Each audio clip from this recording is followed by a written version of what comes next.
5 बार लोकसभा, 2 बार राज्यसभा, 2 बार केंद्रीय मंत्री और 1 बार विधानसभा।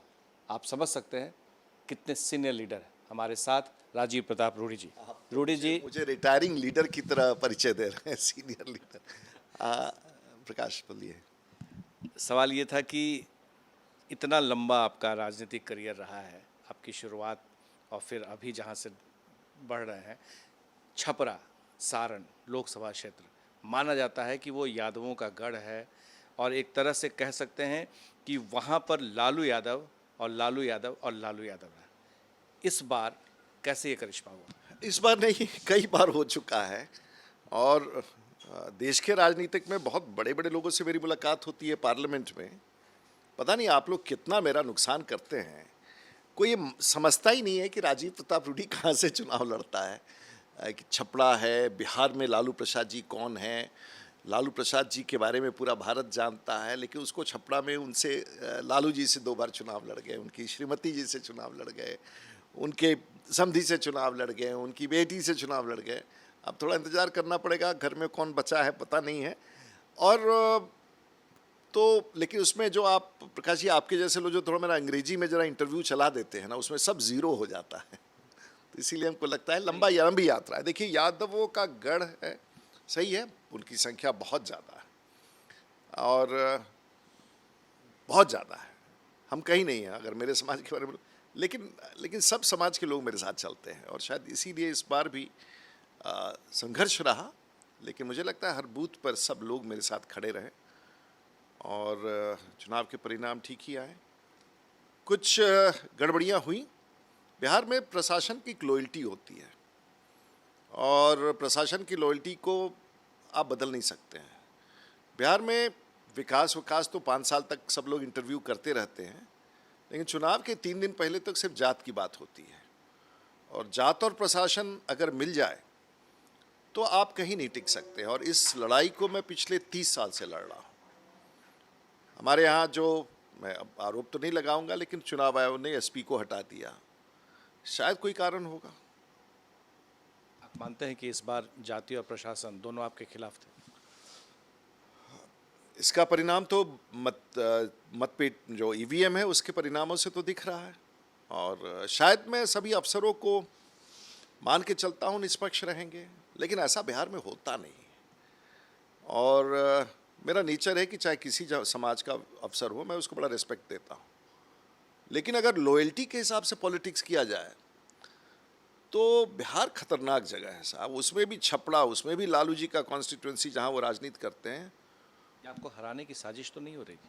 साजिश तो नहीं कहेंगे, लोग मेरे साथ थे, लेकिन कुछ स्थानों पर जिस तरह से मतों को बढ़ाया गया, मतलब 1100 में 900, 800 एक ही जात का वोट निकले, एक ही पार्टी का वोट निकले, तो फिर, और वैसे अगर सैकड़ों बूथ पर निकल जाए तो आपको क्या वो लोकतंत्र है यार।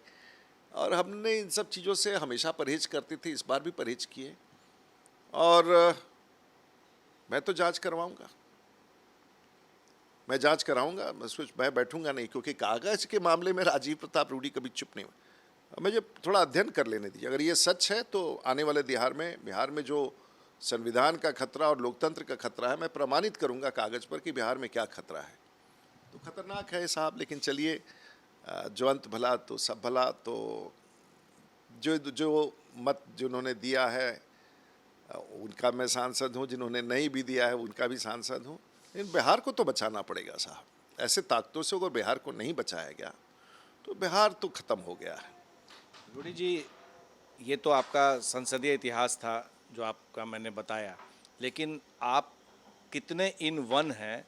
Master of all, jack of all. लोग कहते हैं कि master in none, jack of all. आप वकालत भी कर लेते हैं, आप हवाई जहाज़ भी उड़ा लेते हैं, आप नेतागिरी भी कर लेते हैं, आप पढ़ा भी लेते हैं। आप करते कैसे हैं ये सब चीज़? क्या है ये कहाँ से आ जाता है? ये सब चीज़ों के कारण पॉलिटिकली ज़ीरो माने जाते हैं ना। तो पॉलिटिक्स में इन सब चीज़ों का माना जाता है, ये सब ज़ीरो है। तो आप हमको अच्छा लगता है, हम करते रहते हैं। हम आर्किटेक्ट भी बहुत अच्छे हैं। अच्छा। पता नहीं आपने कभी कॉन्स्टिट्यूशन क्लब देखा है कि नहीं? हाँ, देखा है, बिल्कुल देखा। और 30 साल पहले कोई गया होता, और उसका आप ज़रूर बाहर में जो उसका टी हाउस बना है वो सब देखिएगा ज़रूर। तो मुझे बहुत चीज़ों का शौक़ है। मैं क्रिएटिविटी में विश्वास करता हूँ, दोस्तों में विश्वास करता हूँ, मित्रों में विश्वास करता हूँ, हार्डवर्क में विश्वास करता हूँ, पर लाइफ में अपने टर्म्स पर जीता हूँ। अच्छा लगे ना लगे तो ये कठिन हो जाता है, राजनीति में नहीं ये चलता। कैसे कर रहे हैं आप? वकालत कैसे कर ले रहे हैं, हवाई जहाज कैसे उड़ा ले रहे हैं, आर्किटेक्ट भी बोल रहे हैं, आप नेतागिरी भी कर रहे हैं, लोगों के बीच भी रह रहे हैं, ये हो कैसे रहा है, कैसे मैनेज करते हैं टाइम? ये महत्वपूर्ण है। देखिए, अभी मैं देहरादून से आया हूँ, आपके पास बैठने से पहले मैंने यूनिफॉर्म खोला है। एयरपोर्ट पर यह नहीं कि लोग मिल गए, मैं कभी यूनिफॉर्म में इंटरव्यू नहीं देता हूँ। कई बार वो बच्चे पकड़ लेते हैं और उसके बाद आपके पास इंटरव्यू दे रहा हूँ। इसके बाद मेरे बैठक पार्टी के वरिष्ठ लोगों के साथ है। उसके बाद मेरा बैडमिंटन का गेम टाइड अप है और मैं ज़रूर खेलूँगा, और फिर उसके बाद कुछ लोगों के साथ बैठ के बातचीत होगी। तो मैं अपने जीवन का कोई समय, और इसलिए मुझे आई लव माई फ्रीडम, आपको I love my creativity, I love my freedom. और पेट का भी शौक है? नहीं, घर में बच्चे मेरे पास बहुत सारे हैं। अभी घर में नया चिहुआवा का जन्म हुआ है, तो पेट नहीं, कितने पेट सारे? अरे मत पूछिए साहब, मैं तो तंग आ जाता हूँ, बच्चों से पूछना होगा संख्या, लेकिन दे आर कौन कौन से ब्रीड के हैं? मेरे पास चिहुआवाज हैं,